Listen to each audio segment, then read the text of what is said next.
Muy buenas a todos y bienvenidos a Mundo Azul.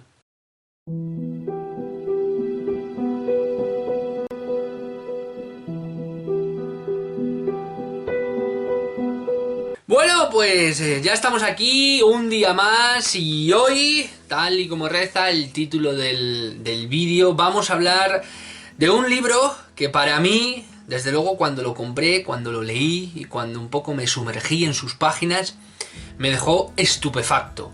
Hoy, como bien sabéis, los que estáis aquí viendo el vídeo, vamos a hablar de Solo para tus ojos. Una obra impresionante, no me salen ni las palabras, una obra impresionante para todos aquellos que, como yo, les guste el fenómeno ovni, sea un apasionado del fenómeno ovni. Cabe decir, y bueno, como digo, ya lo diré dentro de un ratito, pero bueno, lo digo ya de antemano, que a todos aquellos que nos gusten este tipo de libros, que nos gusten el fenómeno ovni, que nos gusten los libros de investigación, creo, y no me pillo los dedos al decirlo, que este es un libro... vamos a decirlo así, estaba buscando las palabras adecuadas, es un libro que para mí, desde mi punto de vista, supera a lo ya leído antes, y mira que he leído. Aunque hay muy buenos trabajos, por ejemplo, como Jiménez del Oso, que tiene unos trabajos brutales, o como algunos otros, como el famoso Libro Azul, ¿no? Famoso por la trascendencia y el contexto histórico en el que salió en ese momento. Al margen de eso y los grandes investigadores americanos que hay también de otros países, creo, y como digo, no me pillo los dedos, que este marca la diferencia, marca un punto y aparte por la riqueza de la obra. Pero vamos a intentar de alguna manera explicar y analizar lo que es el libro en sí. El libro, como todos bien sabréis, es de J.J. Benítez, que es un periodista y escritor español, para aquellos que no lo conozcan, lo dudo, pero bueno, para aquellos que no lo conozcan, conocidos por sus trabajos de investigación en el fenómeno ovni, de los cuales lleva ya 22 libros, se dice pronto, 22 libros sobre el fenómeno ovni, y sus famosísimas obras de Caballo de Troya. Solo para tus ojos es una obra que se publicó en 2016, conmemorando 2 aniversarios concretamente, en donde J.J. Benítez cumplía 70 años y 45 años de investigación sobre el fenómeno ovni, siendo uno de los investigadores sobre el planeta Tierra más antiguos o más veteranos del mundo. En esta obra se incluyen 300 casos inéditos, aunque sí que es verdad que he podido ver, teniendo en cuenta que tengo ahí la punta del iceberg y como es 300.000 kilómetros detrás de los ovnis y bueno, materia reservada y demás, tengo esos libros ahí en mi biblioteca personal. Sí que es decir que sí que son inéditos todos, pero algunos han aparecido en los otros libros. Entonces, yo cuando leí, bueno, cuando he visto las entrevistas de J.J. Benítez, hablando solo para tus ojos, él dice que hizo como una especie de bombo, ¿vale? En donde sacó los casos más importantes y que, bueno, que algunos están repetidos por eso, porque sacó y bueno, pues le salieron en esa especie de criba, ya que, según él, sus documentos cuentan con cientos y cientos y miles de casos ovnis. Entonces, para de alguna manera que la suerte o que la providencia decida, él lo puso todo en una especie de bombo y fue sacando 300 hasta que compendió lo que es los casos que iban a reflejar en el libro, perdón. El libro posee 749 páginas, casi, bueno, a 300 páginas de las 1000. O sea, esto es una brutalidad. Por eso digo que el libro... No he visto el libro como esto, o sea, dentro de que los libros de las investigaciones ovni a lo mejor se centra en un caso concreto, o a lo mejor hace un repaso, por ejemplo, Galicia y los ovnis, o cosas de ese tipo, sí que es verdad que el repaso que hace J.J. Benítez en este libro, además de ser impresionante, con todo lujo de detalles, es un libro que, bueno, o sea, es que mirar qué cacho de tochazo, ¿vale? O sea, esto prácticamente es un libro de estudio, y como digo, es, bueno... Vamos a seguir hablando de ello. En este relato, te expone y te introduce de alguna manera imágenes que aparecen en sus cuadernos de campo. Y también aparecen imágenes de personas con sus nombres y apellidos. Cosa importantísima. Dentro de los 300 casos, sí que es verdad que él al principio dice que algunas de las personas, algunos de los nombres y las localizaciones han sido cambiadas para intentar preservar de alguna manera en algunos casos la identidad o un poco reservar la privacidad de las personas que aparecen aquí, pero en muchos casos aparecen fotos, con lo cual tú puedes coger esa foto y poner abajo a lo mejor gentileza de la familia, y muchos de ellos están todavía vivos, o sea que con lo cual en teoría se podría hablar con ellos, se podría localizar a esa persona, pero como digo, muchos de ellos te dicen lugares, te dicen pueblos, te dicen nombres y apellidos y te ponen su foto, con lo cual da una contundencia a lo que es la obra y a lo que es, en definitiva, la investigación, que para mí creo que pocas investigaciones lo hacen, teniendo en cuenta que antiguamente, sobre todo en las investigaciones antiguas, no se solían añadir demasiadas fotos, porque las fotos siempre son en blanco y negro y demás, pero ahora, con la nueva tecnología, pues están a color muchas de ellas, y entonces ahí te demuestra un poco y te mete un poco en antecedentes, ayuda a que tú esa historia la vivas un poco más próxima. Cosas que destacar en este libro. Muchísimas, infinitas, podríamos estar aquí toda la tarde, pero yo he cogido 4 cosas que destacar, ¿vale? Que he intentado compendiarlo de la mejor manera posible. La primera es la intención del libro. Este libro tiene una intención clara, que es responder a las grandes preguntas del fenómeno OVNI. En este tomo tiene 2, ¿vale? 700 páginas para responder 2 grandes preguntas, ¿vale? Podría decirse así, porque luego va a venir otro tomo, que es Mis primos, en donde va a responder otras 2 o 3 preguntas, creo recordar, ¿vale? Pero estas 2 preguntas fundamentales que, dijéramos, caminan de forma díscola a lo que es el libro, es: ¿el fenómeno es real? Una batería de investigaciones sobre el fenómeno OVNI. ¿De dónde proceden? Hay otra batería entera de investigaciones. Cosa original, ¿por qué? Porque sienta de alguna manera las bases, ¿de acuerdo? Desglosándole toda la explicación, y sobre todo, desde mi punto de vista, te lo va metiendo de forma muy inteligente. Va de menos a más. En cada pregunta te va metiendo un montón de casos, pero como que va creciendo, ¿vale? Va poquito a poco, hasta que te mete 2 o 3 casos que son impresionantes, con todo lujo de detalles, y algunos sí que es verdad que son muy pequeñitos, pero normalmente hay alguno que ocupa hasta 3 y 4 páginas. Impresionante, a mí eso me dejó alucinando. La segunda, la inmensa cantidad de datos, como he dicho antes, que proporciona. O sea, es impresionante, rico, versátil, específico. Y como he dicho antes, en muchos casos, en muchas circunstancias, habla de pueblos, de personas, de lugares, poniendo fotos, el parentesco de familiares. Muchas veces se le ha achacado a JJ Benítez, y esto es una lanza que tengo que romper, ya que hace poco vi una entrevista que por un lado me gustó, pero por otro odié, que era de un periodista en una radio, que me voy a salir un poquito del marco, ¿vale? Para después volver, pegar un salto y volver a lo que quiero contar del libro. A JJ Benítez siempre se le ha acusado de los datos, de las fuentes, que donde los saca, que no da pruebas prácticamente. Y estuve viendo esta semana pasada un vídeo de una entrevista que le hacían en radio sobre un tío de una radio, que no sé ni cuál es, ni tampoco tengo interés en saberlo, donde le ponían contra las cuerdas, y sí que es verdad que hacía preguntas lícitas, preguntas que todo el mundo nos hemos hecho. El problema es que lo hacía de una forma, desde mi punto de vista, súper grosera, rayando el límite de la falta de respeto.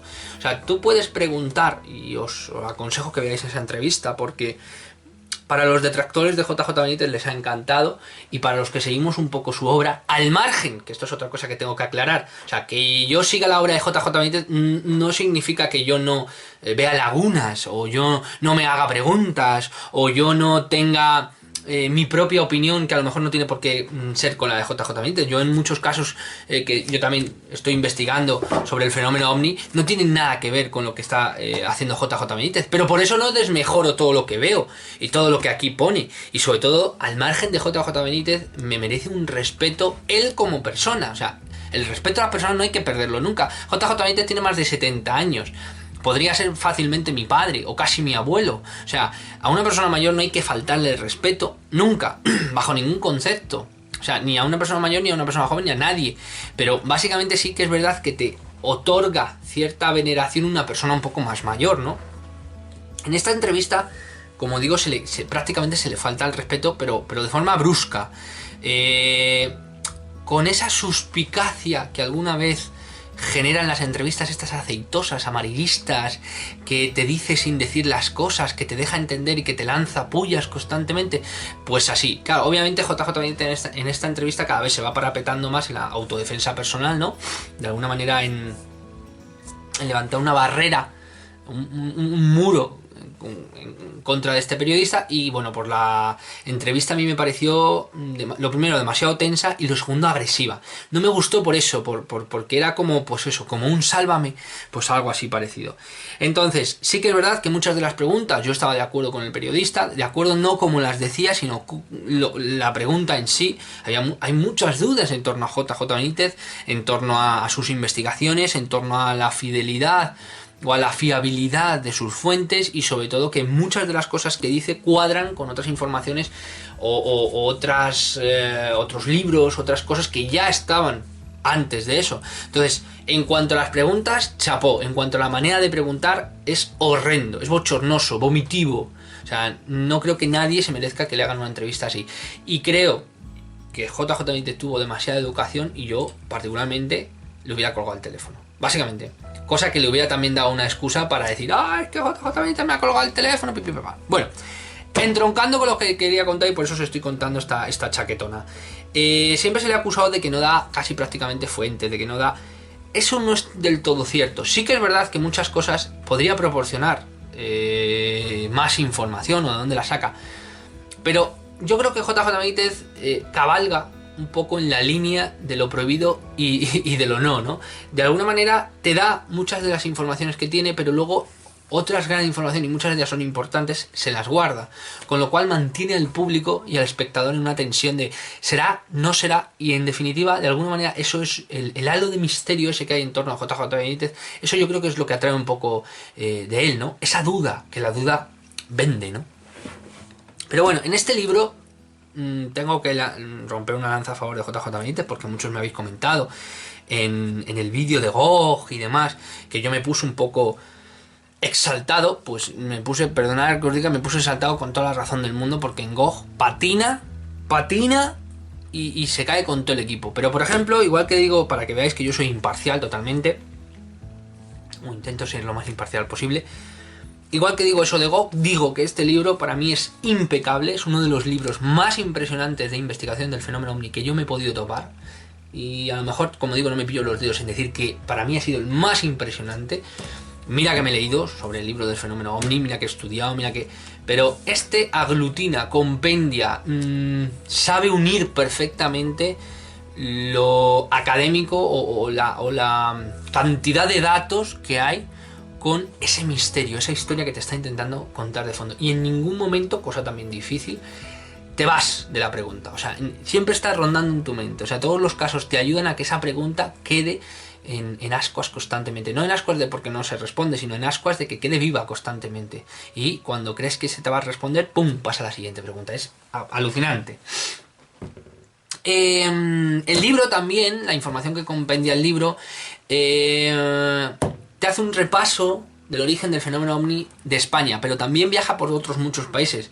Viaja por los países como Rusia, Estados Unidos, Inglaterra, Italia, Egipto, Sudáfrica. Hace un repaso mundial, dándote cuenta de que JJ Benítez ha viajado por todo el mundo, básicamente. Y muchas de las informaciones, que también me parece bastante honesto por su parte, dice de dónde las ha conseguido. Y no solo eso, sí, sino que si un investigador ajeno ya lo estaba investigando y le ha pasado a la información, que eso también es de merecer, teniendo en cuenta que hay otros investigadores de los cuales no se sabe nada, o de los cuales ni siquiera son famosos, o no se han querido ni han sacado libro ni nada, y que siguen ahí en la sombra investigando el fenómeno, cosa que también es de merecer. Esos son héroes, auténticamente. Y cuarto, las personas que aparecen en este libro son de toda índole social, amigos. Otra lanza a romper a favor del fenómeno OVNI, ¿no? Muchos dicen, no, es que siempre es un pastor del campo. Mentira, como una casa. En este y en otros muchos libros que podéis leer, no solo de JJ Benítez, sino de otros grandes investigadores, que los hay españoles, los hay italianos, los hay estadounidenses, los hay de todo tipo, ¿vale? Porque el fenómeno OVNI suscita, y no os dejéis engañar, suscita interés por todo el mundo. Hay policías, hay bomberos, hay amas de casa, hay electricistas, hay albañiles, incluso sacerdotes, militares, generales que aparecen en este libro. O sea, impresionante, con foto uno de ellos. O sea que o es verdad o la demanda que le puede caer a Benítez es chica. Pero bueno, al margen de eso, siempre te pone foto, gentileza de la familia. Con lo cual, creo que eso ya también da un peso importante a lo que dice. Dicho esto, ahora voy a hacer, por hacerlo, porque para mí el 90% de los casos que aparecen aquí son impresionantes, pero voy a intentar de alguna manera leeros los casos dentro de la historia para que consigáis absorberos y meteros en la situación que más me han impresionado de este libro. De nuevo, la Bisbal. Años después, el 29 de junio de 1954, el padre de Francesc Masip, un protagonista de otro suceso singular, sucedió también en su pueblo, la Bisbal de Falset. Esta fue la información proporcionada por mi amigo. Mi padre se llamaba Claudio. Una noche del mes de junio tomó la mula, cargó de gravilla el trigo y regresó a la Bisbal para descargar. La faena la hacían por la noche para evitar el calor, las moscas y que la gavilla no se quebrara. Pues bien, cuando estaban cerca del pueblo, una luz blanca y potentísima iluminó a mi padre y a la mula, y allí quedaron los dos, incapaces de dar un solo paso, asustados. ¿Cómo era esa luz? Él decía que más potente que el sol. Podía ver todo a su alrededor, aunque era de noche. Piedras, casas, árboles, era como si fuera de día. ¿Observó de dónde procedía el cañón de luz? No, la luz, como te digo, era potentísima. ¿Cuánto tiempo se prolongó aquella situación? Mi padre no supo aclararlo. No llevaba reloj. ¿Y qué sucedió? Cuando el foco se apagó, mi padre tiró de la mula, descargó las gavillas, llevó a la caballería al establo, se retiró a su casa y se acostó. No dijo nada a nadie. Después lo supo mi familia. Insistí en lo del tiempo, pero Francesc Masip no supo aclararlo. Mi padre no acertó a saber cuánto tiempo estuvo bajo la luz. ¿Minutos? ¿Horas? Masip negó con la cabeza. No lo supo. ¿Presentó algún tipo de quemaduras? Que yo sepa, no. ¿Qué explicación le dio él? Era el año 1954. No supo qué había sucedido. ¿Oyó algún ruido? No. Dices que se asustó. Sí, hasta el punto que no volvió a salir al campo por la noche. ¿Qué pasó con la mula? Nada, al menos yo no lo recuerdo. Jumilla. Aquel 28 de febrero de 1994 me encontraba en Murcia, España, sumido en nuevas investigaciones OVNI. Y ese día decidí visitar el convento de los franciscanos en Jumilla. Me acompañaba el investigador Juan Francisco Valero. Los franciscanos habían sido testigos de un avistamiento OVNI. El padre guardián de Santa Ana, Jerónimo García, lo confirmó y amplió detalle. Ocurrió en julio de 1954. Alguien avisó. Por encima de las montañas apareció un globo de fuego, gigantesco, y navegó hasta situarse sobre nuestras cabezas. Éramos 20 frailes, o más. Vimos una esfera roja, brillante. Pasó a cosa de 300 metros. Nadie escuchó ruido alguno. Era majestuoso. Después se alejó. Recuerdo que podían ser las 4 de la tarde. Hacía calor. Al sobrevolar el convento se detuvo unos segundos, muy pocos. Después marchó a gran velocidad.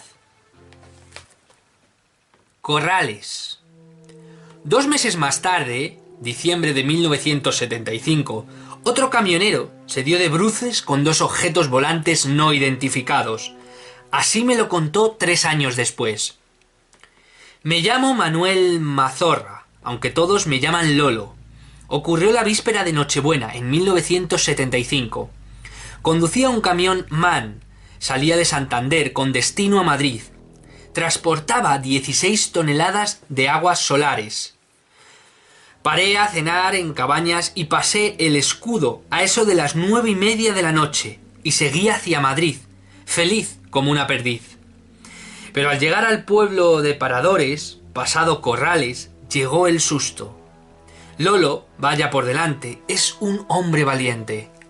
Entonces vi un gran resplandor. ¿Dónde? Detrás del camión. Le di paso, imaginando que era otro vehículo. Recuerdo que me arrimé a la derecha, pero la luz seguía en el mismo sitio. Pensé que el camino ardía y me detuve. Lo inspeccioné y allí no pasaba nada. Pues bien, cuando me disponía a regresar a la cabina lo vi. ¿El qué? Un cacharro. Mejor dicho, 2 cacharros. ¿Cacharros? 2 objetos en forma de disco. Uno se situó a la derecha del camión, no muy alto, y el otro frente al vehículo, pero al lado de la calzada, sobre los árboles. ¿Qué medían? Unos 8 metros de diámetro cada uno. Lo iluminaban todo, carretera, camión, campo, pero lo más desconcertante fue el silencio. Era total. Describe los aparatos. Uno, el que estaba al lado de la carretera, era verdoso. El que se hallaba a mi derecha era blanco. ¿Se movían? No. ¿Qué hiciste? Al cabo de unos segundos monté en la cabina y proseguí el viaje. ¿Y qué pasó? Los objetos me siguieron. ¿Cuánto tiempo? Unos 10 kilómetros. Si cambiaba la velocidad, ellos hacían lo mismo. Yo tocaba el claxon, pero no había respuesta. ¿Te adelantó algún vehículo? Ninguno, y tampoco circularon en sentido contrario. Total, volvió a parar. Me bajé de la cabina y con miedo, empuñando un bastón, grité: ¡Si tenéis cojones, bajad! ¿Bajaron? ¿Qué va? Me acurruqué junto a la rueda delantera derecha y allí permanecí un tiempo, muerto de miedo. Entonces, el que volaba a mi derecha hizo un giro y se alejó hacia el oeste. Me oriné en los pantalones. Entonces vi venir a otro compañero de Torrelavega y le hice señas para que parase. Iba de Santander a Salamanca, con petróleo. Vio el Omni y aconsejó que nos fuéramos de allí. Se puso delante y rodamos despacito. Y el segundo Omni nos siguió como si tal cosa. Al llegar a Escalada, donde cruzaba el río Ebro, empezó a subir a poca velocidad y nos dejó en paz. Paramos en Cobanera y el Omni seguía en lo alto. Se veía como la rueda de un camión. Toda la gente del bar lo vio. Allí siguió más de una hora. ¿Por qué los amenazaste con el bastón? Lolo se encogió de hombros. Quizás fue una defensa, confesó. Tenía miedo. Doñana. La aventura de José Espinar, guarda del coto de Doñana en Huelva, me dejó atónito y me ha dado mucho que pensar. Sucedió una mañana en 1976. José no recordaba el día. Regresaba a caballo. De pronto una luz increíble apareció en lo alto de una duna. ¿Cómo era? Luz. Solo vi eso. Y se me echó encima. Me asusté y piqué espuelas. El caballo salió como un rayo. ¿Y la luz? Se colocó a nuestra derecha, a cosa de 30 metros. José, años después, seguía perplejo. Galopamos y galopamos durante media hora, y la luz a nuestro lado. Entonces se alejó y desapareció. El caballo se detuvo y ahí llegó lo más grande. ¿Lo más grande? ¿Quiere usted creer que el caballo no se había movido del sitio? Roger hizo que me lo explicara de nuevo, y José lo hizo, cargado de paciencia. A pesar de la galopada, durante media hora el caballo y servidor continuábamos en el mismo lugar, allí donde vimos aproximarse la luz. No habíamos avanzado ni un metro. Pero eso no puede ser. Eso digo yo. José Espinar se brindó a acompañarme al lugar de los hechos, una zona de dunas que llamaba El Inglesillo. No logro entenderlo, comenté. ¿Recuerda en qué condiciones se hallaba el caballo? Sudoroso y muy agitado. ¿Verdaderamente cree usted que galopó durante media hora? De eso no tengo la menor duda. Conclusión. La nave que se aproximó al guarda manipuló el espacio. Meses más tarde, en noviembre de 1976, otro guarda del coto de Doñana vio una experiencia desconcertante. Se llamaba Rafael Pichardo. Viajamos por las dunas, relató, en un Land Rover. Había caído la noche. Me acompañaba 4 personas, extranjeros. Deseaban ver no sé qué pájaros. Y de pronto, a lo lejos, vimos una luz roja. Nadie dijo nada, pero todos la vimos. Y se fue acercando y acercando. Cuando llegó a unos 1000 metros, la luz se detuvo. Yo pensaba, ¿otro Land Rover? No podía ser. Era una luz muy grande y redonda. Además, se movía como el péndulo de un reloj. Total, decidí parar. Nada más detener el vehículo, aquello, nunca supe qué era, empezó a aproximarse. Y se acercó despacito, con precaución. Cuando llegó a 20 o 25 metros, el Land Rover se puso a dar vueltas a nuestro alrededor. Era totalmente silencioso y enorme. Era una esfera de fuego, grande como una casa de 2 pisos. Nos asustamos y los extranjeros me gritaban para que saliera de allí. Yo esperé. Aquello en principio no parecía agresivo. No me equivoqué. La esfera dio 5 vueltas, siempre a 2 metros de la arena, y terminó retirándose por donde había venido. Yo respiré. Rubiaco. En una de mis correrías por las bellísimas Urdes, en Extremadura, España, fui a coincidir con Marcelo y Julián Martín. Ambos eran agricultores y ganaderos, gente sencilla y amable. En su infancia y juventud fueron contrabandistas.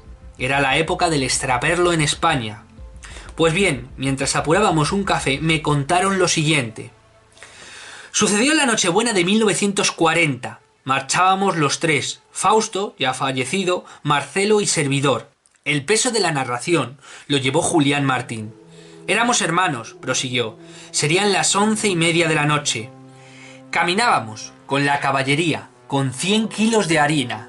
Procedíamos de Portugal y Salamanca y nos dirigíamos a Vegas de Coria. Pasábamos Rubiaco y a cosa de 2 kilómetros empezamos a oír una algazarra de hombres. Por lo menos 20 o 30. Cantaban, tocaban palmas y también guitarras. En un primer momento pensábamos que se trataba de mochileros, también contrabandistas. Pero seguimos avanzando y no vimos nada. Allí no había nadie. Los cánticos y las palmas lo oímos los 3. Y poco más allá volvimos a algazarra. Nos quedamos de piedra. En esos momentos vimos un hombre muy alto, de unos 2 metros de altura, que cruzaba la carretera de izquierda a derecha. Se nos heló la sangre. La música, los cánticos, las palmas y el guitarreo procedían de aquel hombre. Él lo hacía todo. Pero lo más increíble es que aquel hombre no tenía cabeza. Fausto intentó hablarle, pero no respondió y siguió hacia el monte. Vestía una camisa o una túnica blanca, completamente, y nos quedamos como críos, sin poder movernos. Después, al perderse en el monte, el sonido se fue apagando. Marcelo se lamentó. Fue el mayor fracaso de mi vida. ¿Por qué? No fuimos capaces de entender qué era aquello. ¿Cantaba en español? No se le entendía bien, era como si cantaran 50 gallegos y con orquesta. Lo que Marcelo y Julián no sabían, ni supieron nunca, es que esa misma criatura sin cabeza fue vista en numerosas oportunidades durante la conquista de América, 400 años antes. Las referencias a los llamados seres acéfalos son frecuentes entre los cronistas de aquella época. En una visita al Museo Nacional de Copenhague me llevé una sorpresa.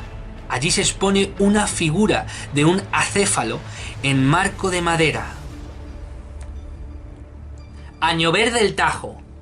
Y hablando de criaturas extraordinarias, al poco de investigar el caso de las Urdes, llegó a mi poder un informe de los entonces jóvenes investigadores madrileños Emilio Martino y Manuel Salazar, en donde contaban lo siguiente. Fecha primavera de 1941, testigo Jacinta Parra Contreras, relato de los sucesos. Añover es un pueblecito que se encuentra colgado prácticamente sobre las tierras del río Tajo, muy cerca de Aranjuez, en donde las provincias de Madrid y Toledo. Su población es inminentemente agrícola y ganadera. El suceso nos fue relatado por Jacinta Parra, la entonces joven testigo. Natural de la referida villa, había subido aquel día de primavera hasta la ermita del pueblo y en compañía de al menos 20 personas. Su intención era acompañar a la Virgen en procesión. Cuando llegaron al lugar, algunos hombres descubrieron que el velo de la Virgen se hallaba rasgado. Entonces, el suelo de la tierra aparecían unas huellas que identificaron con la de un caballo sin errar, y que de pronto oyeron gritos, procedentes del exterior de la ermita. Al salir, observaron a una criatura que corría y se refugiaba en una antigua gruta muy próxima. La descripción de doña Jacinta es breve y elocuente. Se trataba de un hombre con cuerpo de caballo. Era de medio cuerpo para arriba, muy bello, casi guapo. La otra parte del cuerpo era parecida a un caballo, de color parduzco o gris. Aquello me dio tanto miedo. Jacinta tenía entonces 11 años, que no pude dormir durante días. Lo cierto es que el cura párroco Añover mandó colocar una reja en la entrada de la cueva. En 2016, mi buen amigo José Manuel Rodríguez Salinas llevó a cabo varias investigaciones a Añover del Tajo y consiguió entrevistarse con Jacinta Parra. La testigo contaba con 86 años de edad. Lamentablemente, no recordaba el asunto del centauro. Belén. En esas mismas fechas, enero de 1958, al norte de Argentina, se registraba otro encuentro espectacular. He aquí un resumen de lo ocurrido. El testigo se llamaba Fernando Alquivola, era técnico en radio y en electricidad y profesor en electrónica. En enero de 1958 se encontraba en la ciudad de Belén, en Catamarca. Una mañana, explicó, decidí iniciar labores de cateo. Me interesaba encontrar determinados minerales y me dirigí a una zona ubicada a 8 kilómetros al sur de Belén. Emprendí la marcha a las 4 de la madrugada en compañía de un burro. Allí cargué el instrumental necesario para los sondeos del terreno. Llegué al lugar a las 7 de la mañana y me centré en lo que llaman la mina de San Antonio.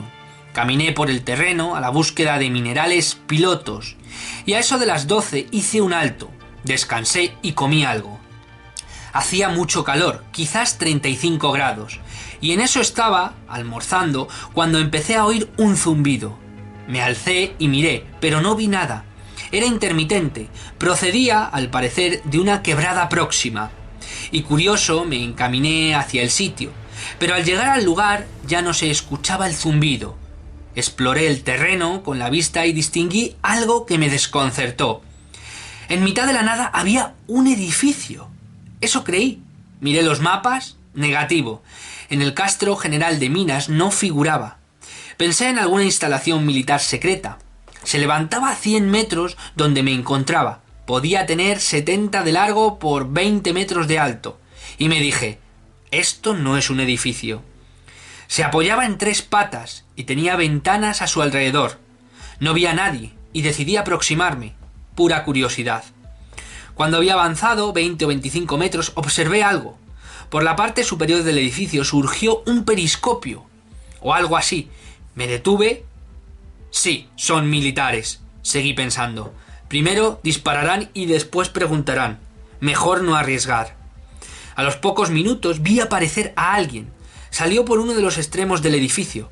Era muy alto, casi 2 metros, y parecía enfundado en un traje como de amianto. Era de color blanco. Lo cubría de pies a cabeza. En la escafandra se distinguía un visor de vidrio. No entendí nada.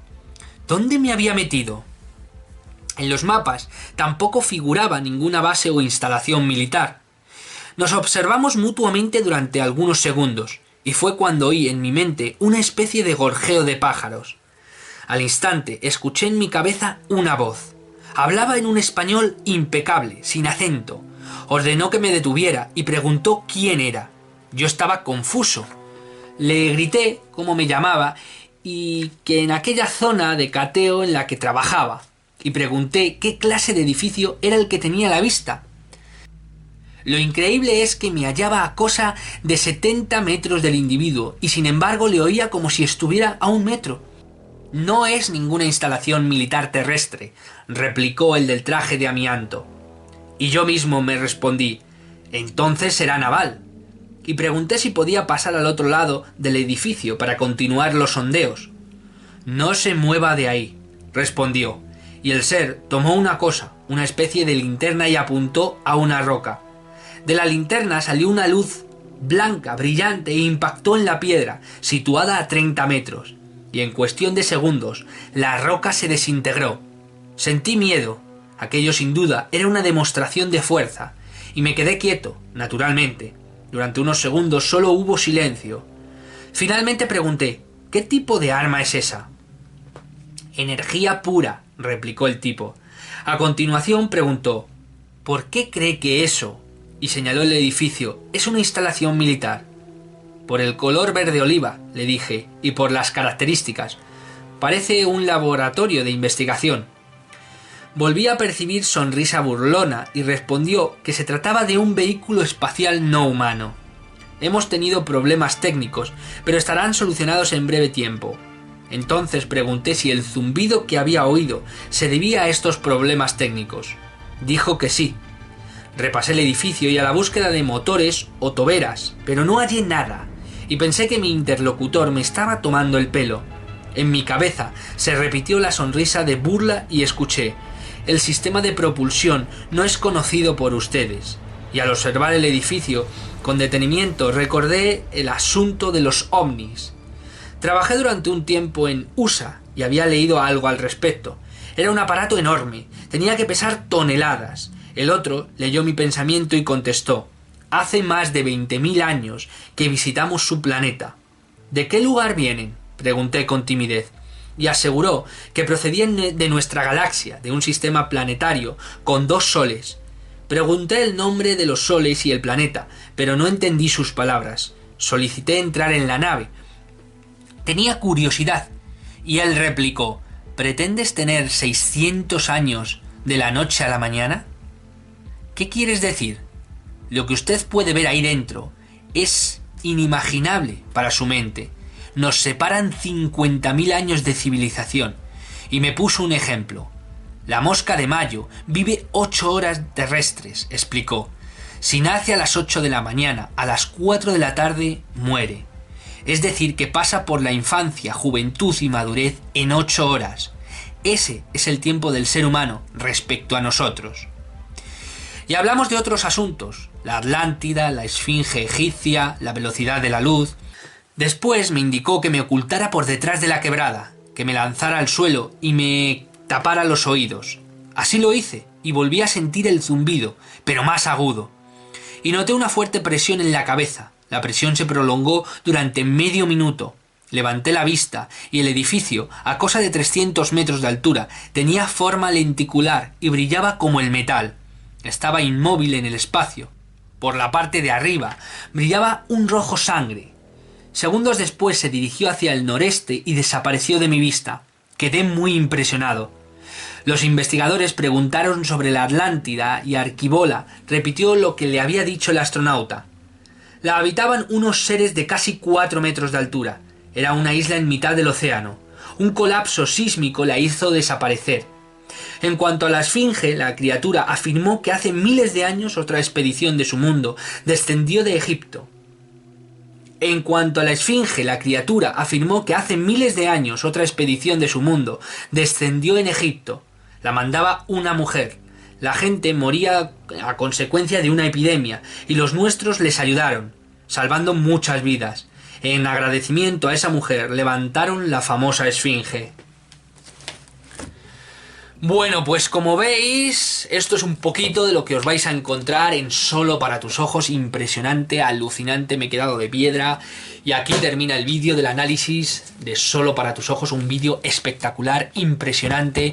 Gracias por todos vuestros comentarios, gracias por los apoyos, gracias por la enorme acogida de mi libro, La historia de Luis Salazar, que ya podéis encontrar en librerías, en Amazon, en Kindle, en ebook. Y ahora, hoy mismo, acabó la primera promoción de 50 libros firmados, dedicados y con un pequeño regalito, pero ha dado comienzo también la segunda promoción de 10 libros, un poquito menos, también firmados, dedicados y con un regalo. Así que si queréis pedírmelo a mí, por favor, ya habéis visto mis redes sociales, los que no hayáis visto podéis intentarlo verlo, porque ahí veis toda la gente que me lo ha pedido, toda la gente que ha recibido el libro, así que si queréis entrar en esta segunda promoción, solo me lo tenéis que decir. Un beso y gracias a todos por ver Mundo Azul.